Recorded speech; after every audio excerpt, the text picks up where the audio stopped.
Tombere baba mabhavu vachiuya kuno kumberi ni zvenyu. Tiripo makadi enyu baba. Mungatiudzawo here baba zita renyu uye kwamabva? Inini zita rangu ndinonzi Raphael Mabhavu. Ndakaberekwa musi wa 4 April 1973. Mabva kupi munhu waMwari? Ndabva kuchitungwiza panonzi paC Junction ndipo ndabva. Vabva kuchitungwiza, ombera Jesu maoko. Saka baba tira kuti mutiudze kuti musati mauya pano pane video yataona yekutanga makarara pamatress. Da kuti mutiudze kuti chii chakaita kuti musvike pacondition yamakasvikayo baba? Ranga riri gore ra 2022 pa Christmas. Ndakanzi nemwana wangu Dedi ndinamirewo ka bright stand ndoda kugocha pa Christmas neshamwari dzangu. Tichirukana musoro bosi mustudent pa Bindura University. Saka ndakanama bright stand iyoyo kadiki bright stand kandakanama ka bright stand pari pa Christmas. Saka ndaitsva netusimbi pagumbo ndo pakatanga kuita matuzo. Asi chakandishamisa ndechekuti simbi dzandakacheka ka bright stand kadiki ndinokwanisa kuita usiku hwese ndichicheka simbi dzematank stand usiku hwese overnight, but simbi dzakandipisa handina kumboita kana 3 hours ndichicheka isimbi shoma. Saka ndakatsva pa Christmas pa 2022 chibodza munhu ari padhuze nekuti 2022 ndo pakatangira nyaya dzenyu baba. ndichibva ndaita matuzo, ndichibva ndaenda kuclinic musi wa 29 December, ndichibva ndapiwa majekiseni 10 kuclinic. Ndakasvika musi wa 3 ndakanga ndisisina simba, ndakanga ndisisakwanise kufamba zokuti majekiseni achona kuenda kuclinic kwandakaita ndakanga ndakutomanikidzira kuenda kuclinic. Ndo pandakapedzisira kufamba ipapo ndingangoti musi wa 5 January 2022 ndo pandakapedzisira kufamba. Baba vari kuti vakagumisira kufamba musi wa 5 January 2023 ndobva mazouya pano rini baba? Ndakazouya panapa pa 2025. Vakabva vauya panapa gore rino iri 2025. Pamakauya pano baba manga makarara musingagoni kufamba kana kuita chimwe chinhu? Inini kurara kwandakanga ndaita ndakaenda kuchipatara kuHarare Hospital. Madoctors vakatesta ropa zvese vakaita zvese, hapana chawakawana chawakandipa ripoti kana wakandipa ripoti. Wakangoti sisi tatesta ropa rako zvese taita zvese, hatina chirwere chatiri kuona pauri. Saka kuti ungorambe uchigara muno muchipatara muno mazviite, itodzoka izveni chidzokerei kumba mutonogara zvenchi mutonogara kumba. Ndichibva ndati alright, chindinyorerai ndinokwanisa kuenda kuBotswana kana kuNamibia kana kuSouth Africa ndinorapwa ikoko. Wakanditi hapana chatinokwanisa kuti tikunyorere bhozi, hapana chirwere chiri pauri, ropa rako ritori clean. Wakangofanana neumwe munhu wese ari kuita ari kufamba panze. Asi inini handisisakwanisi kana kufamba, ndanga ndatoparalyzed ipapo ndisina kana simba. So vanhu vaMwari, with that condition yatiri kuona iyo, vana chiremba vari kuti hapana chatiri kuona kana muropa rako. Let us watch on our screens. Hakuna kana chatiri kuona muropa rako. Necondition yatiri kuona on the screens, kuri kunzi hakuna kana chatiri kuona muropa rako. Vakaitwa matesti ese. Saka I remember kuti baba vachibva muchipatara vakabva vauya pano, ndizvo kababa? Hatina kungouya pano kuti chibva kuchipatara. takanga because kuharare hospital ndakakubva 2020 ma2023 saka 2023 wese na2024 wese taingofambawo mumaprofita mamwe nemudzin'anga waingouya waitoita zvokutouya kumba bhozi ndanga ndisingakwanise kuita sei, ndanga ndisingakwanise kufamba. Pane pakazoitwa all night yekuchitungwiza gore rino iri, ndo pakauya mwamai vanonzi mai Ketani wekuchitungwiza, ndo wakauya kumba wakanditi ndakanzwa kuti mune situation yakaoma, isisu tine all night yatinayo kudii kwaseke kuchitungwiza, madi kumbouya mamboita sei, mambozama. Ndobva ndahairwa motikari, ndobva ndaenda bva ndaenda kuchechi kudii. Profeti hawana kuita sei, hawana kuuya. Mai wayobva wati aiwa hazvina problem, isisi tinopindira chechi kuHarare kuCity Sports Center, chitsvagai futi motikari muite sei, muuye kuno. Ndopandakatanga kuzouya kuno kuchechi kuno, ndopamawiri andakaita kuno. Makauya musingagoni kufamba, musina chamunogona kuita. Inini pandakatouya kuno kumwe ndanga ndisingagoni kufamba, plus ndanga ndisingaoni zvokuti profeti inini pese pawaindinamatira profetika ndakanga ndisingawaone fesi yavo, ndisingatowazive. Ndakatoita about ka4 kawakandinamatira profeti, ndisingawaone masanga, asingawaone, ndisingaite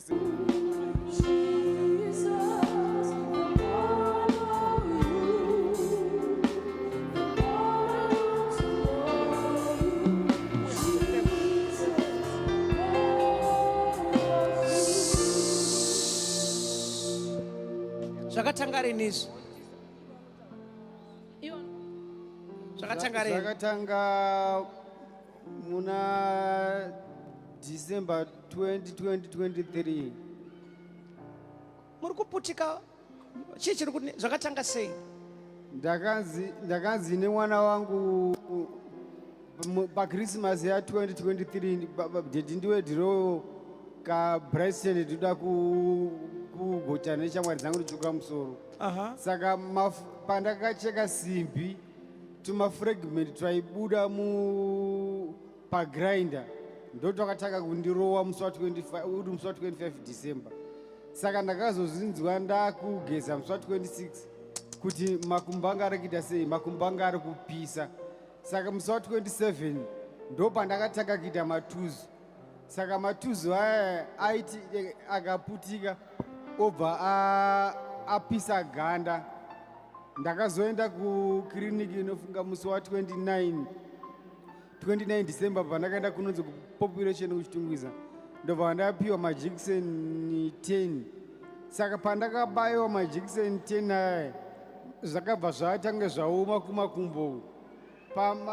Pandandapa majekiseni rechi7 zvakabva zvatanga kubva zvajamba manje, bva zvajamba kumakumbo bva zvauya padumbu. Zvauya padumbu bva zvandipisa dumbu rese bva zvajamba padumbu, ndobva zvazoya kumakumbo musijong, bva zvazondirowa musana, bva ndatsva miri wese. Ndopandakazoenda kuHarare hospital, ndakagara about mwedzi ndiri muHarare hospital. Ndobva ndaitwa mablood test ese, ndobva ndagara mwedzi ndiri muHarare hospital. Ndobva watonditi isisu takuita matest tashaya chirwere pauri, hatina chirwere chatawana pauri, chitodzokerako chibuda chidzokera kumba. Ndobva ndatobuda kumba, ndobva ndatoburitswa muHarare hospital mwemwe ndisina kupora. Ndobva ndisina kupora 20 mwedzi wese ndakagara muhospital.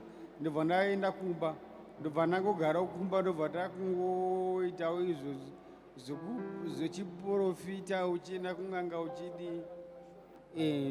Saka last week ndopakauyawo shamwari yaadzimai wangu akati kunoona iti kuchitungwiza iri kweri kuitwa ku All right. G. All right, baba. Munotenda here kuti Jesu anogona kukuporesai.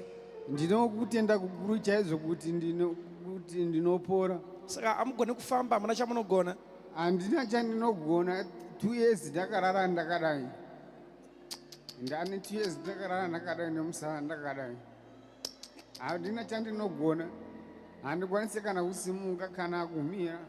Look at this man. We believe God is faithful, right? Yes. He's a faithful God. Yes. He's a wonderful God. Yes. He's a good God.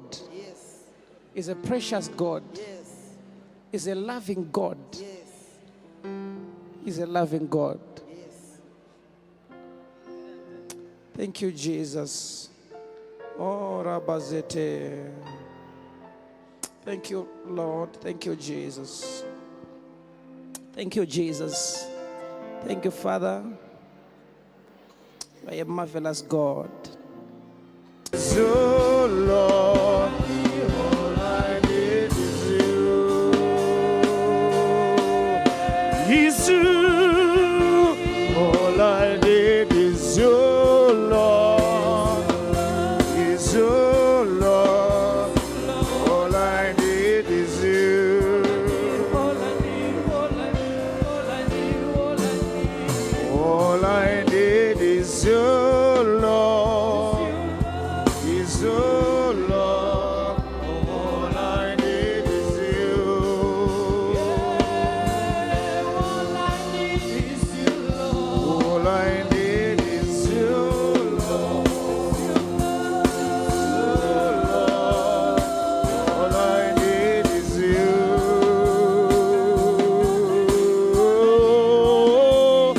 All I need is you, Lord. Is you, Lord. All I need is you. ndisingawaziyo bhosi pandakatouya kunoku ndakanga nditori paralyzed ndisingatokwanisi kana kusimudza musoro. So baba pavakauya, number 1 he was blind, vanga vasingaoni. Number 2 he was paralyzed, vasingagoni kana kusimuka kana kufamba. Ndobva manamatirwa nemunhu waMwari. Chii chakazoitika baba? Saka inini ndichinamatirwa kunoku nokuti kugara kwatakataita kumbaka ndakanga ndatongogarawo semunhu wekuti inini hapasisina kwandichaenda because handisi kura chirwere chandinacho handina chirwere chine definition. Saka kwangu kwakungogarawo kwokungoti ndiri munhu angogarawo. Saka changomirira izuva rokuti ndiite sei zuva rokufa ndo ratanga ndakungomirira. Saka pandakauya kunoku ndichinamatirwa naprofeti, profeti wachindinamatira ndichidzokera kumba ndopandakatanga bhosi pandakauya kuno miri wangu wakatozvimba, maoko anga akatozvimba, ndakatanga kungoserera maoko. Ndova ndakatanga kuserera maoko anga akutanga kuchifamba-famba but pesa panga asingafambi. Chimbombera Jesu maoko. No, you can do better for Jesus. Ombera Jesu, ombera Jesu, ombera Jesu. Saka tiri kuona baba zvamave izvi iko zvino nezvamakauya muri zvasiyana. Chii chakaitika paupenyu hwenyu baba? Inini chakaita chishamiso chekuti pandakauya ndichinamatirwa kuna profeti, inini ndandingoti profeti wacho varikungoti dhani. Inini ndinopora ndokungonzi Danieri. Saka zvinhu zvaitondinetsa plus ndakanga ndine problem yekuti pandinenge ndiri ndainayiwa nemvura. Ndaitongonayiwa nemvura zvokuti imi ndaikwanisa kungotota ndichinayiwa nemvura. Mvura iye imi manga musingakwanisa kana kuti muzvinzwe. Asi pandaitoya kuno profeti ndaitaudza kuti profeti inini ndiri kunayiwa nemvura. Saka waitondinamatira wachiti aiwa zvichaita zvichapera. Saka ndakazobva kuchechi kuno one day ndopakatanga makumbo angu ndopakatanga kuchibvuma kufamba kupeteka. Ndopazvakatangira manje kuti makumbo akuita akupeteka nemaoko akupeteka zvakutanga kupeteka kana ndakutanga kuchigona kusimudza musoro. Amen. Manzwa baba vati chi hanzi prophet vaingonditi it is done. It is done. Chimboza muna ripoti zine kuti it is done.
What for bed number 2?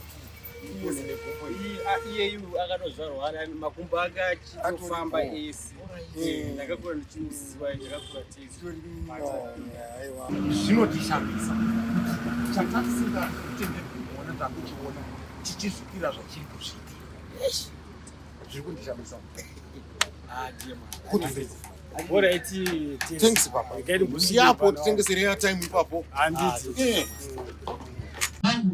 Ndofunga pasi panapa mese munondiziva. Ndakatanga kuenda kuchechi kwa pastor kuda kwashe Jose. Ndichinamatirwa ndakarara pametress. Ndakatanga kutodzidzira kugara ndiri kongona prophet. Kusvika ndakukwanisa kugara. Ndikabva kugara ndikadzidzira futi kumira. Zvichimbe zvarova chandinofamba nacho. Iye zvinezvi ndakutokwanisa kufamba ndisina chiroka. Ndonga ndakaona ruponese kuna prophet kuna pastor Jose. Uye hedu pano mugamuchiro rubatsirwa hama dzako pasi junction bese. Tona musi wandakatanga kufamba musi wa 11 June. Ndakapedzera kufamba ndakapedzera kufamba pa Christmas ya 2022. 2023 wese handina kumfamba. 2024 wese handina kumfamba. 2025 kusvika musi wa 11 June ndopandakazofamba after ndaenda ndanamatirwa naprofet kuda kwashe Jose. Ndopandakazoona rusununguko. Kana muri pano hama dzangu dzepasi junction, uyaiwo tifambe pamwe chete. Andisika kaipa apa utondiona kuti awatoto ndakakuona ilastiki makamira pachechi penya ndopinda J5 ndakakuona makamira saka ndakatotya kuti ndikuapproach noti maitozoshandisa zvadari maitoti hakuna Asi Mwari ka. hakuna Mwari Vanoshamisa. Ndaitanga kuenda pasi parikupirenga vanoanzadzi vangu vanotengesa vanhu vanyatsoona vakuzikanwa chivaudza vanhu kuti ndidzo hama dzangu dzakandibatsira nendodzokubatsira kuti It is done. Aiwa muudze une kutenda ita it is done. It is done. Saka manamatirwa ndokutanga kugona kufamba baba. Saka iko zvino zvii zviri kuitika paupenyu hwenyu? zviri kuitika ndezvokuti inini ndakanga ndisisina tarisiro kuti ndichafamba kana kuti kudii. Ndakatozotanga kudzidzira kugara. Ndadzidzira kugara kwakuzodzidzira kumira. Muningi wangu achibva azonditengera chiwoka chokufamba nacho. Ndakanga ndisingatokwanisi kana kuti ndimire kana kuti kudii. Kwandinogara kuchitungwiza kunzvimbo yokuti ndinozikanwa nevanhu zvisingaite nebasa randaita sei nebasa randaita. Vanhu vakawanda vanhu vanoita sei vanhu vanondiziva. Saka kumba kwangu kwaitogara kwakazara vanhu vaiuya vachiita sei vachindiona wemachechi wakasiyana siyana. Ngatiomberei Jesu maoko. Baba vari kuti neeji yavo iyi vakazotanga kudzidza kugara, kudzidza kufamba, kudzidza kuona. Pano pana Mwari mupenyu. Chimboomberera Jesu maoko. Amen. Ombera Jesu maoko. Amen. So tinoda kutenda Mwari Baba nekuda kweupenyu hwenyu. Tikuti Mwari varambe vachikuropafadzai, vachikusimbisai, vachikuitai zvakanaka muzita raJesu. Hallelujah.